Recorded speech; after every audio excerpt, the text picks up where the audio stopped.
Recently, here on YouTube, I was forced to release a giant portion of the training videos that I had used over at Patreon, the Psychological Operations training videos. I'm sure a lot of you have seen them. It's given me an opportunity to look back through some of them, and the ones that seem to be the most watched aren't the ones that I thought would be. Now, just to be clear, 75% of the training had to be deleted from YouTube. The 50 videos that I dropped were just a small slice of what we had talked about. King Arthur gave everyone who was seated at the round table an equal voice, an equal time to be heard, because he valued their opinion. Attending unto good counsel is biblical wisdom.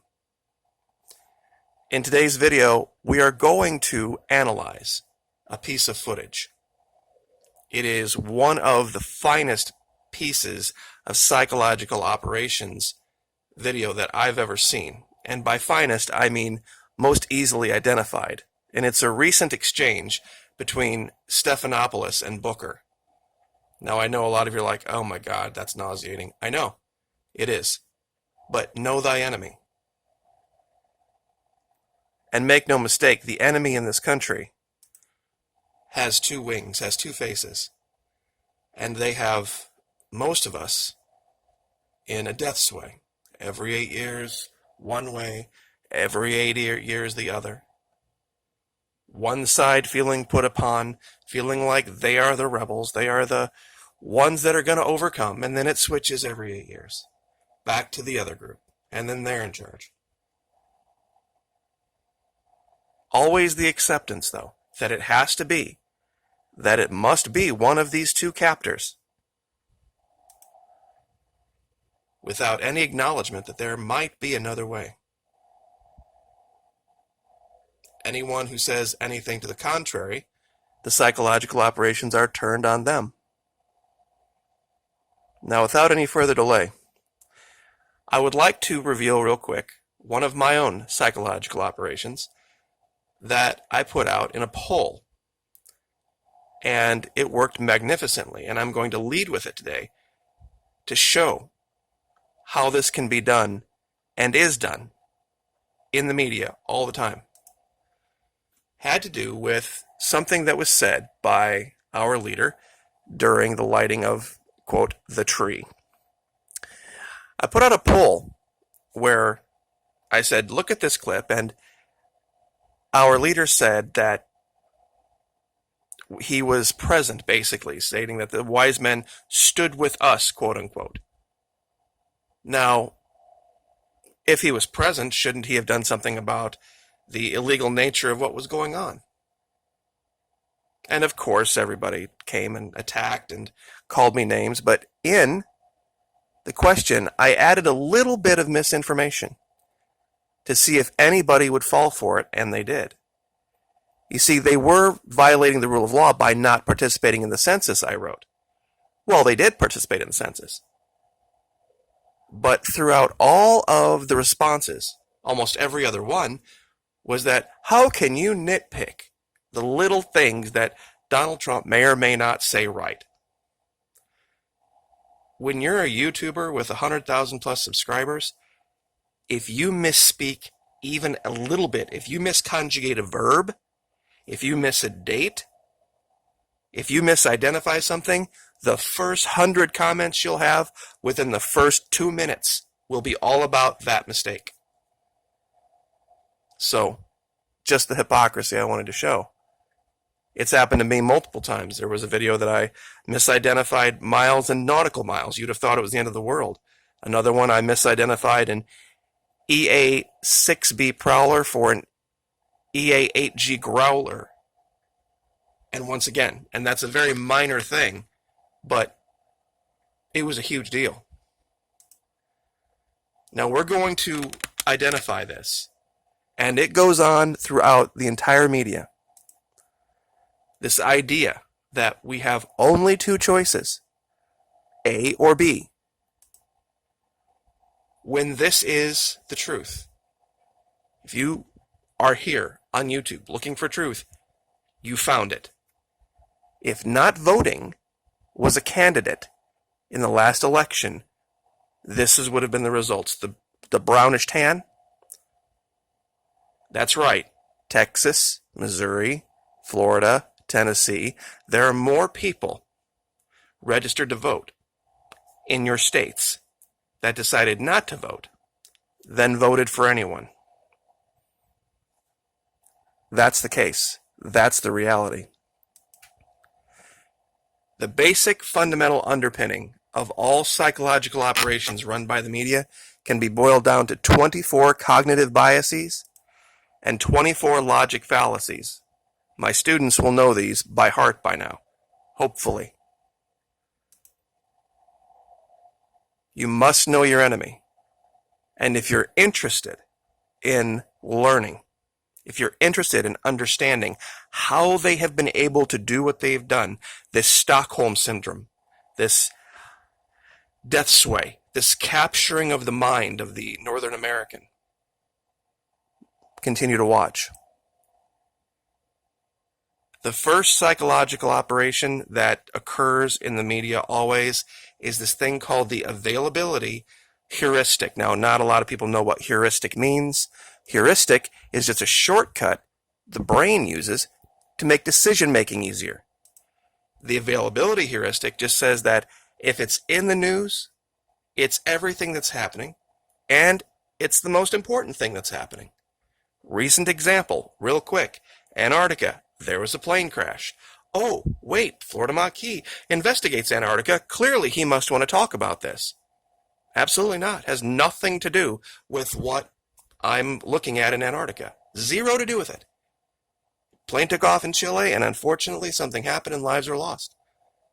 But because people say, oh, I can Google Antarctica.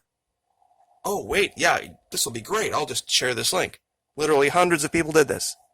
And the two things have nothing to do with each other. But because it was a mainstream media headline,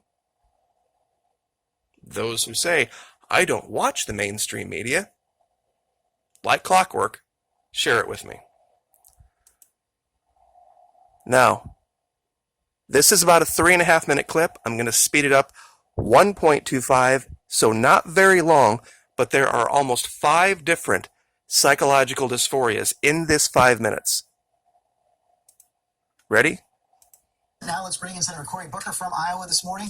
Senator, I heard you listening to Nate Silver right there. You also had some analysis this week of Senator Harris dropping out. You said the fact that she had to drop out shows that something about the system is not fair.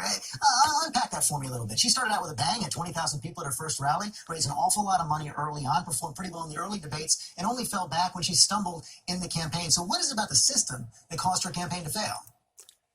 Okay, the first thing that comes right out of the bag is what they call a loaded question. That's where there's a presumption built into the question. His presumption? Well, it was only when she fell back lately that she started to suffer in the polls, which completely then negates his entire argument that money is driving the campaign. His whole argument is that it's unfair, which is the most insane thing in the world. Because that's the basic premise of how the R and the D control the media and control our politics. By codified, de facto unfairness. Meaning that either you're a D or you're an R, and if you're not seeking either one of those nominations, you may not lead this country. In fact, there are laws on the books now, believe it or not, that support this. What are those laws? Well, there are laws that state that the Electoral College representatives are to be defined by whichever party wins their popular elections. What if no party candidate does? What if it's just a person? There's no relevance in any law that covers this. That's how unfair this is. And to hear one of these two parties clamoring about this unfairness is hilarious. Let's continue. Well, let's compare two candidates. John Kerry polling like her at 4%. John Kerry pulled out all of his other campaign places, folded it all into Iowa, just like Kamala Harris. John Kerry had problems in his campaign. I think he fired staff, just like people reported there were turmoil in Kamala Harris's campaign. But John Kerry made it to Iowa because he loaned himself $5 million. Kamala Harris cannot loan herself $5 million. And so the Democratic Party, which makes a right critique that we should be stopping the influence of big money in politics, that Kamala Harris stopped her campaign because of the campaign finance rules and the fact that she couldn't do what we see billionaires doing in this race, which is flooding ads to jack up their poll numbers and get in. So there were a lot of people hurt this week, including members of my family and friends who are supporting me. Okay, so he's saying that it's a bad idea that only people with money are allowed to run for the nomination for the D. There's no law that says that's the case. But of course, the way that they have set up their little fiefdom with their debates and who gets the airtime makes the assumption that everybody's going to vote based on who's on TV. Which is what? The availability heuristic. Always and forevermore. That shall be the case. If it's in the news and it's on your TV, that will be the only person that you can go pull the lever for, when there is no law and no such thing exists in reality. It happens that way, yes, but you don't have to. So what is he doing here? It's a fallacy called the just world hypothesis. Your preference for a just world makes you presume that it exists, a world in which people don't always get what they deserve, hard work doesn't always pay off, and injustice happens is an uncomfortable one that threatens our preferred narrative. However, it is also the reality. A more just world requires understanding rather than blame. Remember that everyone has their own life story. We're all fallible. Bad things happen to good people. Unless, of course, you're a Democrat, and then it's not fair. Or a Republican. And this happened back in 2015 when Fox was in the bag from day one for the current leader. And all of the other 14 or 15 that were out attempting to run were complaining about this. Especially some that didn't get any kind of airtime at all. But that's the assumption, isn't it? The assumption is that the only person who stands a chance or has the right to even assume they could lead must be from the R or the D. This is the Stockholm Syndrome that I talked about. We are being held captive by two criminal organizations that are using psychological operations to make people believe things that aren't true. Who just saw this incredibly talented African-American woman who has done things at broken glass ceilings at every point of her career. And now somehow the Iowa voters can't make the decision. I'll remind you, John Kerry polling at 4%, goes back, comes into Iowa, and finishes number one in the Iowa caucus. Right, but let me push back on that a little bit. Joe Biden's not a wealthy man. Pete Buttigieg is not wealthy. Bernie Sanders is not that wealthy. Senator Warren is not that wealthy. Now, what he's doing here is something called false equivalence. He's listing off all of these other names, and let me go back a little bit. The pushback with Booker was that John Kerry, way back when, decided to loan himself a whole bunch of money, and therefore that's why he was allowed to do, it's called anecdotal evidence. So because this one thing happened in the past, and it resulted in XYZ thing, and now this same thing is happening, but we're having ABC result, clearly unfairness is going on. This is anecdotal evidence and just world hypothesis, all these different games being played, and we're like a minute into the clip. It's just like a tennis match of psyops. We're going to cover this real quick before we listen to the rest of that, which there's really not a whole lot more to listen to. Basically, it is Stephanopoulos saying that, no, not really. It's just that your person, because you liked them, isn't doing well, and now because they're a lot like you, you're now coming out and saying that it's unfair, when he wouldn't have said that for Tulsi Gabbard. He wouldn't have said that for anyone else, especially even on the other side. See, when bad things happen to us, we always try to blame others. We always try to attribute it somewhere else. But when good things happen to us, we always try to assign it to ourselves. Self-serving bias versus fundamental attribution error. More psychological operations. This is the basis of the problem. This belief, this ingrained belief, that you're either with us or you're with the terrorists. You're either with us or you're with the horrible, terrible, evil, socialist people that are trying to destroy our country. And you either choose to be with us or it just goes on and on and on. This idea that Booker would go on to, and I'm not going to play any more of that because I just can't take it. He goes on to say that because other people in the past, other D candidates in the past, had polled really low in Iowa, that it gave them a likelihood of doing better later on, because anybody who was leading Iowa never became president at that point. It's this whole gambler's fallacy that if a certain thing happens in the past in a certain way, that it makes something more likely to happen in the future. It's just ridiculous. So, point being, we have an opportunity in this country to try to begin to wrest ourselves away from this idea. And that's why I made these shirts, so that people could see them and ask questions. What is that shirt? Why is it so busy? What do the two animals mean? What does vote human mean? And at the bottom it says, you choose, not the news. It's why I made them. It's why I did the poll. I hope people were angry.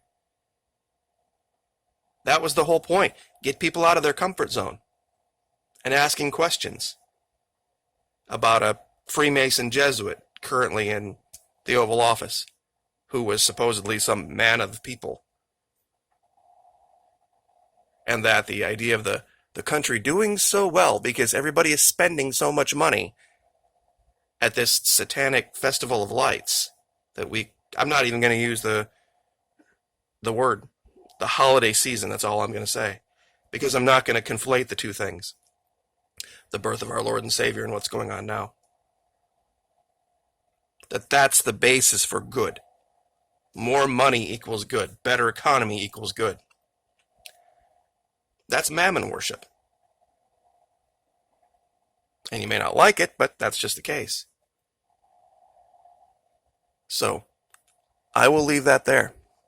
And I will let you make your decision as to whether you want to continue to follow the Maquis or not. We're not going to talk about this every day, but we're going to continue to talk about it. And we're going to continue to try to wake people up, try to reveal this kind of stuff to people.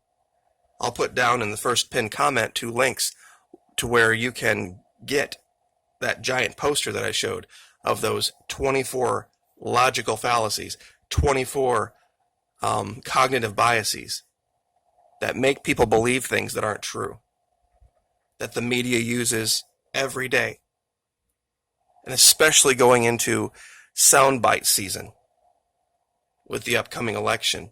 And that's the key with PSYOPs, is that you got to have it be quick and dirty. Start with a loaded question, keep the person on their back foot, control everything they say, make them defensive so that they have to use PSYOPs of their own. And the person listening, before they know what's happened, just falls back into, well, this is where I am now, and this is who I was last year, and it's who I'm going to be 10 years from now. Let's hope one day we can get back to just rule. The Knights of the Round Table, where we have leaders who attend unto wise counsel and give everybody at the table a voice. Like, share, subscribe.